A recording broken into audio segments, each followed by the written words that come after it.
Hi అండి. ఈరోజు recipe వచ్చేసి మజ్జిగ చారు. సింపుల్ అండ్ టేస్టీగా 5 మినిట్స్లో రెడీ అయిపోయే రెసిపీ అండి. చాలా టేస్టీగా ఉంటుంది.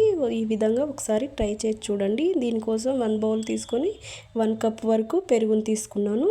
దాంట్లో బౌల్లో వేసేసుకొని ఇలా విస్కర్తో అంతా మిక్స్ చేసుకోవాలి. ఇలా అంతా బాగా బీట్ చేసుకోవాలి. ఇలా చేసుకున్న తర్వాత దీంట్లోనే సరిపడా సాల్ట్ని వేసుకోవాలి. నేను ఇక్కడ 1 స్పూన్ వేసాను.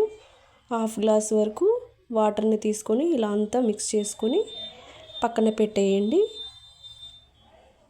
ఇలా పక్కన పెట్టేసిన తర్వాత పోపు కోసం ప్యాన్ తీసుకొని దాంట్లో 3 స్పూన్స్ వరకు ఆయిల్ని వేసుకోవాలి.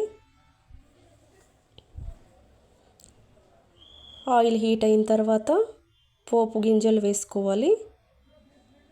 వేసేసుకొని చిటపటలాడుతున్నప్పుడు దీంట్లోనే 2 ఎండుమిర్చి వేసేసుకోవాలి. వేసేసుకొని కొంచెం వేగుతున్నట్టుగా అనిపించినప్పుడు సన్నగా కట్ చేసి పెట్టుకున్న ఉల్లిపాయ ముక్కల్ని వేసుకోవాలి.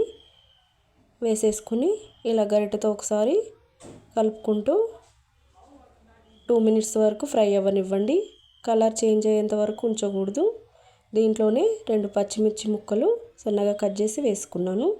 వేసేసుకుని ఇలా ఫ్రై అవ్వనివ్వండి 2 మినిట్స్ వరకు. ఇలా కొంచెం ఫ్రై అయిన తర్వాత దీంట్లోనే హాఫ్ స్పూన్ వరకు పసుపును వేసుకోవాలి.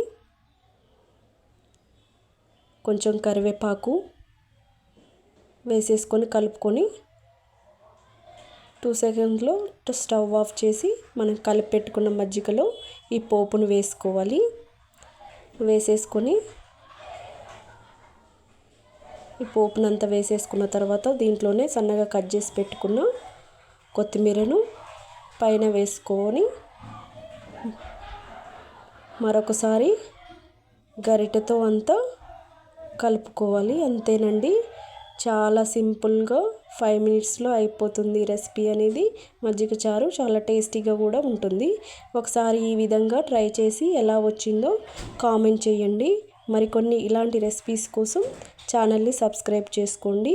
ఈ రెసిపీ కనుక మీకు నచ్చినట్లయితే లైక్ చేయండి, షేర్ చేయండి, సబ్స్క్రైబ్ చేసుకోండి. Thank you for watching.